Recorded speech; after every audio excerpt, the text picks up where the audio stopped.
warahmatullahi wabarakatuh. Salam sejahtera, salam perpaduan, salam hormat, salam Malaysia Madani, salam IPGM Peneraju Kecemerlangan Pendidikan Guru Bertaraf Dunia, dan salam IPGKS Fight for the Best. Yang saya muliakan Ustazah Maria, guru pembimbing yang penuh hikmah, rakan-rakan seperjuangan saya, dan tidak lupa para hadirin yang saya hormati sekalian.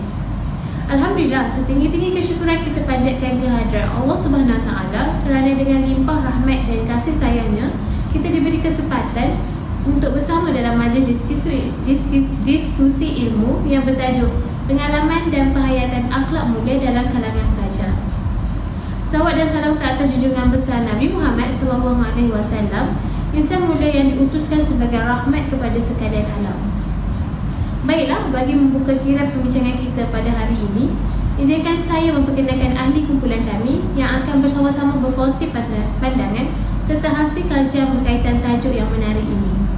Saya, Nur Umi Umairah binti Azman, akan bertindak sebagai moderator sepanjang sesi diskusi ini. Bersama saya hari ini ialah dua orang panel hebat, iaitu panel pertama, Saudari Nur Adriana Damia binti Syahidah, dan panel kedua, Saudari Nur Haifah Najwa binti Muhammad Nazir. Dalam sesi ini, kedua-dua panel saya ini akan berkongsi pandangan tentang akhlak mulia dalam kalangan pelajar dengan menjadikan akhlak Rasulullah SAW sebagai penanda aras utama yang meliputi aspek ibadah, riadah serta hubungan sesama Muslim. Sementara itu, saya pula akan menyentuh tentang hubungan pelajar dengan rakan bukan Muslim serta hubungan bersama pensyarah dan kaki tangan di kampus berdasarkan hasil pemerhatian dan dapatan kajian yang kami telah jalankan. Hadirin yang dirahmati Allah sekalian, dalam arus kehidupan moden yang serba mencabar hari ini, kita dapat melihat bahawa kemajuan ilmu dan teknologi seringkali tidak seiring dengan pembentukan nilai akhlak. Sedangkan dalam Islam, kemuliaan seseorang itu tidak diukur melalui rupa paras, keturunan atau kekayaan, tetapi melalui ketakwaannya kepada Allah Subhanahu Wa Taala. Firman Allah Subhanahu Wa Taala dalam surah Al-Hujurat ayat 13, sesungguhnya orang yang paling mulia di sisi Allah Subhanahu Wa Taala ialah orang yang paling bertakwa di antara kamu. Nilai takwa inilah yang menjadi ukuran sebenar kepada kemuliaan manusia, dan ia terserlah melalui budi pekerti serta keindahan akhlaknya. Oleh itu, meneladani akhlak Rasulullah SAW amatlah penting, khususnya bagi kita sebagai pelajar dan bakal pendidik yang bakal menjadi contoh teladan kepada generasi yang akan datang. Bagi memahami maksud sebenar akhlak Rasulullah SAW, marilah kita menyingkap sedikit latar belakang kehidupan baginda yang menjadi teladan agung bagi seluruh umat manusia. Rasulullah SAW dilahirkan pada 12 Rabiul Awal tahun Gajah di kota Mekah, dan sejak kecil lagi telah menunjukkan kepribadian yang luhur, iaitu seseorang yang kaya dengan sifat jujur, amanah dan berdisiplin tinggi, sehingga masyarakat Quraisy sendiri menggelarkan baginda sebagai Al-Amin, yang bermaksud orang yang dipercayai kerana keteguhan baginda dalam memegang kebenaran dan keadilan. Aisyah radhiyallahu anha pernah bertanya tentang akhlak Rasulullah SAW, lalu beliau menjawab dengan penuh makna, akhlak baginda ialah Al-Quran, hadis riwayat Muslim. Jawapan ini menunjukkan bahawa setiap perlakuan Rasulullah SAW merupakan cerminan kepada nilai-nilai Al-Quran, sama ada dari segi tutur kata, pergaulan, kepemimpinan maupun kasih sayang terhadap manusia dan alam. Firman Allah Subhanahu Wa Taala dalam surah Al-Qalam ayat 4 turut menegaskan, dan sesungguhnya engkau, wahai Muhammad, mempunyai akhlak yang amat mulia. Ayat ini telah menjadi bukti bahawa kepribadian Rasulullah SAW merupakan kemuncak kesempurnaan akhlak yang tiada tandingan. Sebagai pelajar, mencontohi akhlak baginda amat penting dalam membina jati diri, kepribadian dan profesionalisme keguruan. Pelajar yang berakhlak mulia akan memperlihatkan nilai-nilai seperti amanah, disiplin, hormat, sabar dan bertanggungjawab. Nilai-nilai inilah yang menjadi tunjang kepada kecemerlangan yang bukan sahaja dalam bidang akademik, tetapi juga dalam kehidupan sosial dan spiritual. Sebagaimana sabda Rasulullah sallallahu alaihi wasallam, sesungguhnya aku diutuskan untuk menyempurnakan akhlak yang mulia. Hadis riwayat Ahmad. Hadis ini menegaskan bahawa seluruh ajaran Islam berpaksikan kepada pembentukan akhlak yang menjadi asas utama dalam melahirkan umat yang berilmu dan beradab. Maka, melalui diskusi ilmu ini, kami akan mengupas hasil pemerhatian dan penilaian terhadap akhlak serta tingkah laku pelajar di kampus dengan menilai sejauh mana nilai dan ajaran Rasulullah SAW diamalkan serta dihayati dalam kehidupan seharian. Perbincangan ini akan meneliti daripada aspek ibadah, riadah, hubungan sosial serta etika pelajar terhadap pencara dan kaki tangan kampus. Semoga perbincangan ini bukan sekadar menambah ilmu, tetapi turut menyentuh hati kita untuk terus meneladani akhlak Rasulullah SAW dalam setiap aspek kehidupan sebagai pelajar Islam yang berakhlak, beradab dan bertakwa. Dengan itu, tanpa melengahkan masa, saya menjemput panel pertama, Saudari Damia, untuk memulakan perbincangan. Dipersilakan. Assalamualaikum warahmatullahi wabarakatuh. Terima kasih saya ucapkan kepada saudari moderator yang telah memberikan ruang kepada saya untuk berkongsi sedikit sebanyak hasil dapatan kajian kami berkaitan pengamalan dan penghayatan akhlak mulia dalam kalangan pelajar berlandaskan akhlak Rasulullah SAW. Alhamdulillah, sepanjang tempoh pemerhatian kami di IPG Kampus Sarawak ini, kami dapat melihat berbagai contoh teladan yang mencerminkan nilai-nilai murni yang diajarkan oleh junjungan besar Nabi Muhammad SAW. Melalui kajian ini, kami menggunakan kaedah pemerhatian dan catatan senarai semak bagi menilai bagaimana pelajar mengamalkan nilai-nilai Islam dalam kehidupan seharian mereka di kampus. Baiklah, saya melekat dengan aspek yang pertama, iaitu aspek ibadah. Ibadah merupakan tunjang utama dalam pembentukan akhlak mulia.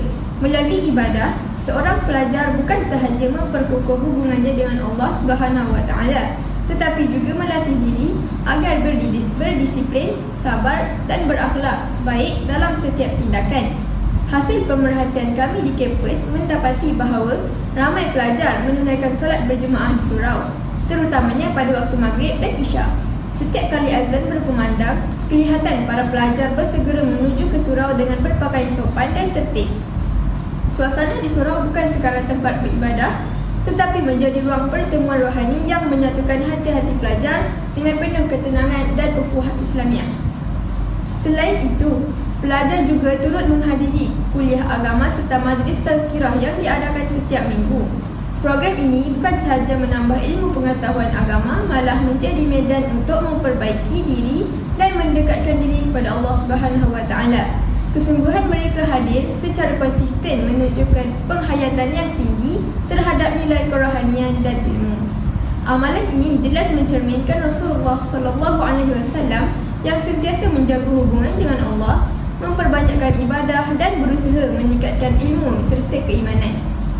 Sebagai kesimpulan, pelibatan aktif pelajar dalam ibadah seperti solat berjemaah, menghadiri kuliah agama dan menyertai majlis tahlil di kampus ini membuktikan bahawa ibadah telah menjadi satu cara hidup yang mencontohi sunnah Rasulullah SAW. Mereka bukan sahaja melaksanakan tuntutan agama, tetapi juga menjadikan ibadah sebagai sumber kekuatan rohani dan panduan dalam kehidupan seharian di kampus. Seterusnya, dari segi aspek riadah, hasil pemerhatian menunjukkan bahawa pelajar kampus ini turut mencontohi gaya hidup sihat sebagaimana yang dianjurkan oleh Rasulullah SAW. Antara aktiviti riadah yang dijalankan ialah memanah, iaitu sukan yang amat digalakkan dalam Islam. Sebagaimana sabda Rasulullah SAW, "Ajarilah anak-anakmu memanah, menunggang kuda dan berenang." Hadis riwayat Al-Baihaqi. Hal ini menunjukkan bahawa riadah bukan sekadar untuk kesihatan fizikal, tetapi juga melatih fokus, ketenangan dan ketabahan diri. Di IPG Kampus Sarawak, aktiviti memanah dijalankan di bawah bimbingan jurulatih dan disertai oleh pelajar pelbagai jurusan. Melalui aktiviti ini, pelajar bukan sahaja dapat mengekalkan kesihatan, tetapi turut membentuk disiplin, kesabaran dan kerjasama berpasukan, iaitu nilai-nilai yang selaras dengan akhlak Rasulullah SAW. Selain memanah, pelajar juga aktif dalam sukan lain seperti bola tampar dan futsal. Namun yang menariknya, Mereka tetap menjaga adab sepanjang beriadah, menghormati lawan, tidak meninggikan suara serta mengelakkan pergaduhan. Inilah contoh riyadhah yang mendidik jiwa dan memupuk ukhuwah bakat, bukan sekadar aktiviti fizikal semata-mata.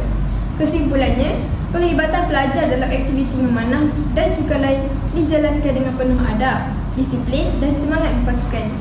Hal ini membuktikan bahawa pelajar bukan sahaja meniru sunnah Rasulullah SAW dari segi bentuk riyadhah, tetapi juga menghayati nilai kesabaran, kerjasama dan keseimbangan antara jasmani serta rohani.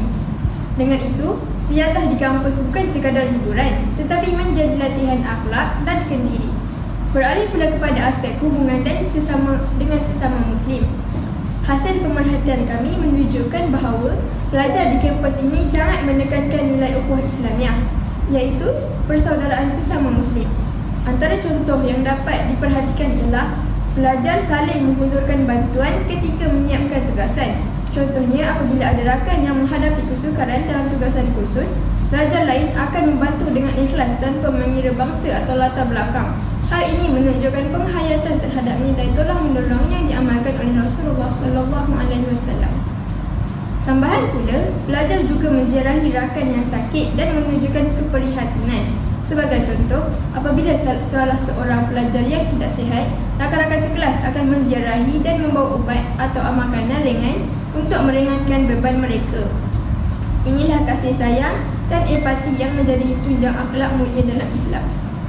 Sebagai penutup aspek ini, hubungan baik antara pelajar Muslim di kampus melalui amalan tolong-menolong, memberi salam dan menziarahi rakan yang sakit jelas mencerminkan kasih sayang dan keprihatinan yang diajarkan oleh Rasulullah SAW. Mereka bukan sahaja menjaga ukhuwah Islamiah, tetapi juga mengamalkan sikap empati, hormat dan lembut tutur kata dalam pergaulan harian seperti mana yang ditunjukkan oleh baginda kepada para sahabatnya. Sebagai kesimpulan, hasil pemerhatian kami jelas menunjukkan bahawa akhlak Rasulullah SAW masih menjadi panduan dan amalan utama dalam kalangan pelajar di IPG Kampus Sarawak. Melalui ibadah yang konsisten, aktiviti riyadhah yang beradab serta hubungan sesama rakan yang penuh kasih sayang, kita dapat melihat betapa pentingnya penghayatan akhlak mulia dalam membentuk pelajar yang seimbang dari segi jasmani, emosi, rohani dan intelek. Marilah kita sama-sama mencontohi Rasulullah SAW dalam setiap aspek kehidupan, bukan hanya sebagai ilmu di bibir, tetapi sebagai amalan dalam hati dan tindakan seharian. Sekian daripada saya. Terima kasih sekali lagi kepada saudari moderator. Dengan itu, saya menyerahkan semula majlis kepada saudari untuk meneruskan sesi bersama panel seterusnya. Wassalamualaikum warahmatullahi wabarakatuh. Terima kasih diucapkan kepada panel pertama atas perkongsian yang begitu bermakna dan menyentuh hati sebentar tadi. Sebagaimana yang telah dijelaskan, akhlak Rasulullah SAW merangkumi seluruh aspek kehidupan dan kita sendiri dapat melihat betapa pentingnya penghayatan akhlak mulia ini dalam membentuk pelajar yang seimbang dari segi jasmani, emosi, rohani dan intelek. Maka dalam konteks kehidupan pelajar hari ini, keindahan akhlak baginda perlu diterjemahkan melalui perbuatan, adab dan sikap dalam kehidupan seharian. Untuk memahami lebih lanjut bagaimana pengamalan akhlak mulia dapat dilihat dalam kalangan pelajar, saya menjemput panel kedua, Saudari Haifah, untuk menguraikan hasil pemerhatian saudari. Persilakan, Saudari Haifah. Terima kasih saudari moderator. Assalamualaikum warahmatullahi wabarakatuh dan salam sejahtera. Alhamdulillah, segala puji bagi Allah SWT atas limpah rahmat dan kurnianya kita dapat bersama dalam forum pada hari ini. Saya Haifah sebagai panel kedua akan membincangkan hasil pemerhatian berkaitan pengamalan dan penghayatan akhlak mulia Rasulullah SAW sebagai penanda aras utama dalam kalangan pelajar IPG Kampus Sarawak. Berdasarkan pemerhatian yang dijalankan dari aspek ibadah, pelajar menunjukkan tahap penglibatan yang memuaskan dalam program keagamaan seperti hadis 40, bacaan Yasin dan ayat-ayat Al-Quran di surau. Pelajar hadir dengan semangat dan menunjukkan minat yang tinggi untuk menimba ilmu agama serta memperbaiki bacaan mereka. Hal ini menggambarkan bahawa pelajar semakin sedar akan kepentingan mendekatkan diri kepada Allah SWT melalui majlis ilmu dan amalan ibadah berjemaah. Rasulullah SAW bersabda dalam hadis riwayat Muslim, apabila sesuatu kaum itu duduk di rumah Allah, iaitu masjid atau surau, sambil membaca kitab Allah dan saling mempelajarinya, nescaya turun kepada mereka ketenangan, diliputi oleh rahmat, dan para malaikat mengelilingi mereka, serta Allah menyebut-nyebut mereka di sisinya. Hadis ini menunjukkan kelebihan besar bagi orang yang hadir ke majlis ilmu dan beribadah secara berjemaah, sama seperti pelajar yang hadir ke surau untuk mengikuti program hadis 40 dan bacaan Yasin. Selain itu, amalan membaca ayat Al-Quran ini sangat dituntut dalam Islam. Allah Subhanahu Wa Taala berfirman dalam surah Al-Fatir ayat 29 yang bermaksud, sesungguhnya orang-orang yang selalu membaca kitab Allah, itu Al-Quran, mendirikan solat dan membelanjakan sebahagian rezeki yang kami kurniakan kepada mereka dengan sembunyi atau terang-terangan, mereka itu mengharapkan perniagaan yang tidak akan rugi. Ayat ini menjelaskan bahawa dengan membaca Al-Quran merupakan satu bentuk ibadah yang sangat besar ganjarannya di sisi Allah Subhanahu Wa Taala. Baiklah, saya teruskan dari aspek riadah. Hasil pemerhatian mendapati pelajar turut mengamalkan aktiviti berjalan sebagai sebahagian daripada gaya hidup sihat. Aktiviti ini bukan sekadar untuk kecergasan fizikal, tetapi juga satu bentuk sunnah Rasulullah SAW. Diriwayatkan bahawa Rasulullah SAW gemar berjalan kaki ke masjid, menziarahi sahabat dan melakukan urusan harian. Dalam satu hadis riwayat Muslim, baginda bersabda, setiap langkah yang diambil menuju ke masjid dan akan menghapuskan satu dosa dan mengangkat satu darjat. Ini menunjukkan bahawa berjalan bukan hanya bermanfaat untuk tubuh badan, tetapi juga menjadi ibadah yang bernilai di sisi Allah Subhanahu Wa Taala.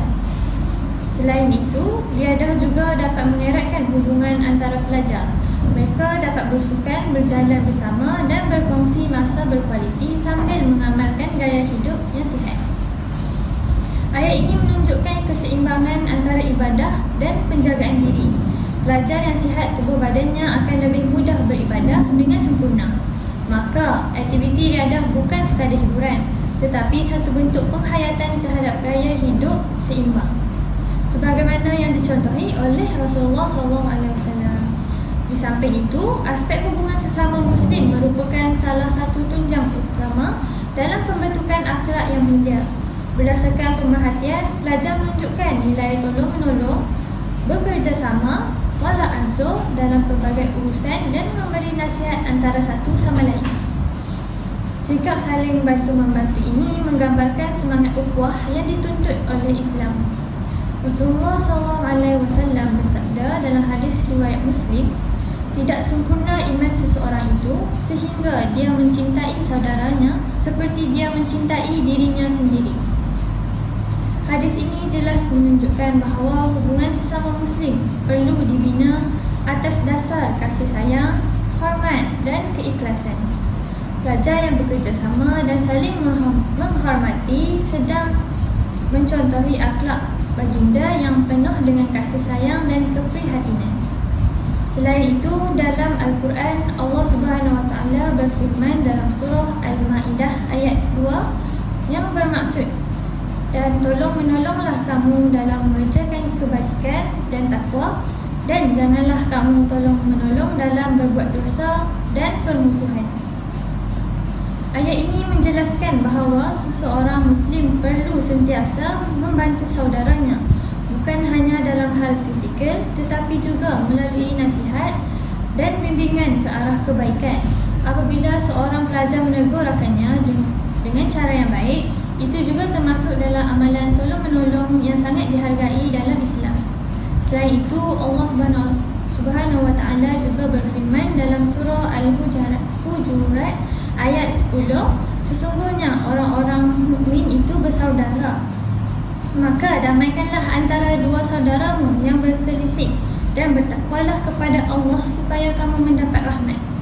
Ayat ini menegaskan bahawa setiap Muslim perlu menjaga silaturahim dan perpaduan serta berusaha mendamaikan dan menasihati antara satu sama lain dengan penuh kasih sayang. Rasulullah SAW turut bersabda dalam hadis riwayat Muslim, agama itu nasihat. Para sahabat bertanya, untuk siapa wahai Rasulullah? Baginda menjawab, untuk Allah, untuk kitabnya, untuk Rasulnya, untuk para pemimpin kaum muslimin dan untuk seluruh kaum muslimat.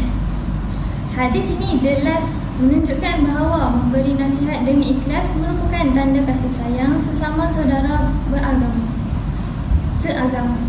Oleh itu, pelajar yang saling menasihati, menolong dan bekerjasama sebenarnya sedang mencontohi akhlak Rasulullah SAW yang sentiasa prihatin, menghormati dan mengasihi semua orang di sekelilingnya.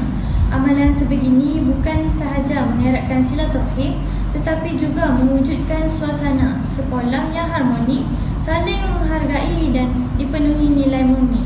Itu sahaja daripada saya serahkan kembali kepada saudari moderator. Terima kasih diucapkan kepada panel kedua atas perkongsian yang begitu bernas berkaitan pengamalan akhlak di kalangan siswa-siswi di kampus ini dalam aspek ibadah, riadah dan hubungan sesama Muslim. Daripada penerangan tersebut, kita dapat memahami bahawa akhlak bukan hanya terhad kepada ibadah zahir seperti solat atau puasa, tetapi meliputi keseluruhan gaya hidup dan hubungan sosial kita sebagai seorang Muslim. Untuk melengkapkan perbincangan pada hari ini, izinkan saya membentangkan dapatan kami yang memfokuskan kepada dua aspek penting dalam kehidupan pelajar di kampus, iaitu hubungan dengan rakan bukan Muslim serta hubungan dengan pensyarah dan kaki tangan kampus. Berdasarkan kajian ringkas yang kami jalankan melalui kaedah pemerhatian, kami mendapati bahawa kebanyakan pelajar menunjukkan toleransi dan sikap saling menghormati yang baik terhadap rakan bukan Muslim. Mereka mampu bekerjasama dalam kumpulan pelbagai kaum, berkongsi pandangan dengan matang dan meraihkan perbezaan budaya tanpa menimbulkan konflik. Situasi ini menggambarkan penghayatan nilai Islam yang sebenar, iaitu mengamalkan akhlak kasih sayang dan menghormati kepelbagaian ciptaan Allah Subhanahu Wa Taala. Hadirin sekalian, Rasulullah SAW sendiri hidup dalam masyarakat majmuk di Madinah yang terdiri daripada pelbagai kabilah dan agama. Baginda bukan sahaja diterima sebagai pemimpin umat Islam, malah dihormati oleh orang bukan Islam kerana keadilan, kasih sayang dan kebijaksanaan baginda dalam menyelesaikan masalah masyarakat. Inilah contoh terbaik bagaimana seorang Muslim seharusnya berinteraksi dengan masyarakat bukan Islam dengan hikmah, adab dan penuh rasa kemanusiaan. Firman Allah Subhanahu Wa Taala dalam surah Al-Hujurat ayat 13 menegaskan, wahai manusia, sesungguhnya kami telah menciptakan kamu daripada seorang lelaki dan seorang perempuan, dan kami telah menjadikan kamu berbangsa-bangsa dan bersuku-suku supaya kamu saling mengenali. Sesungguhnya yang paling mulia di sisi Allah Subhanahu Wa Taala ialah orang yang paling bertakwa di antara kamu. Ayat ini mengajar kita bahawa perbezaan agama dan bangsa bukanlah sepadan untuk bermusuhan. Sebaliknya, peluang untuk saling memahami dan berbuat baik antara satu sama lain. Namun begitu, pemerhatian kami turut mendapati bahawa masih terdapat isu kecil yang wajar diberi perhatian, iaitu dalam aspek menjaga batas aurat dan adab pergaulan apabila tinggal bersama rakan bukan Muslim di asrama. Ada antara pelajar yang bersikap terlalu terbuka hingga kurang menjaga aurat di kawasan umum atau di blok yang dikongsi bersama. Walaupun niatnya bukan untuk melanggar hukum, namun perkara ini boleh menjejaskan imej pelajar Muslim itu sendiri. Dalam hal ini, Islam menekankan keseimbangan antara berbuat baik kepada semua dan menjaga maruah diri. Rasulullah SAW bersabda, sesungguhnya setiap agama mempunyai akhlak dan akhlak Islam itu ialah rasa malu. Hadis riwayat Ibnu Majah. Rasa malu yang dimaksudkan bukan sekadar malu kepada manusia, tetapi malu kepada Allah Subhanahu Wa Taala, iaitu malu untuk melanggar batas dan prinsip yang telah ditetapkan oleh syarak. Oleh itu, dalam bergaul dengan rakan bukan Muslim, kita digalakkan bersikap terbuka, mesra dan menghormati. Namun dalam masa yang sama, perlu berhemah dan menjaga adab serta batas aurat sebagaimana dituntut oleh Islam. Rasulullah SAW menjadi teladan terbaik dalam hal ini. Baginda menghormati jiran bukan Islam, menziarahi mereka ketika sakit dan tidak pernah menyakiti sesiapa. Namun, baginda tetap tegas dalam memelihara prinsip Islam. Inilah yang seharusnya diteladani oleh pelajar Muslim masa kini, supaya menjadi insan yang berakhlak tinggi tanpa menggadaikan prinsip agama. Seterusnya, bagi aspek hubungan dengan pensyarah dan kaki tangan di kampus, hasil pemerhatian kami mendapati bahawa majoriti pelajar menzahirkan rasa hormat, sopan santun dan beradab terhadap tenaga pengajar serta staf kampus. Kebanyakan pelajar membiasakan diri dengan budaya 3S, iaitu senyum, salam dan sapa, terutamanya apabila bertemu dengan pensyarah atau kaki tangan. Budaya ini secara tidak langsung mencerminkan nilai akhlak Islam yang menekankan kelembutan, rasa hormat dan silaturahim dalam setiap bentuk interaksi. Namun begitu, tidak dinafikan masih terdapat segelintir pelajar yang belum mengamalkan budaya ini secara menyeluruh. Ada yang memilih untuk berdiam diri ketika bertemu dengan pensyarah, tidak memberi salam, malah ada juga yang kurang beradab dalam komunikasi secara dalam talian. Contohnya melalui mesej yang ditulis tanpa sopan atau menggunakan bahasa yang terlalu santai. Rasulullah SAW sendiri mengajar kita untuk menghormati orang yang berilmu dan memuliakan guru. Sabda baginda, bukan daripada kalangan kami orang yang tidak menghormati orang tua dan tidak menyayangi yang muda. Hadis riwayat Ahmad. Sebagai pelajar, kita seharusnya meneladani adab Rasulullah SAW dalam menuntut ilmu. Baginda seorang pendengar yang baik, tidak memotong percakapan orang lain, sentiasa berterima kasih dan amat menghargai mereka yang berpengetahuan. Selain itu, Allah Subhanahu Wa Taala berfirman dalam surah Al-Mujadilah ayat 11, Allah akan meninggikan orang-orang yang beriman di antara kamu dan orang-orang yang diberi ilmu pengetahuan beberapa darjat.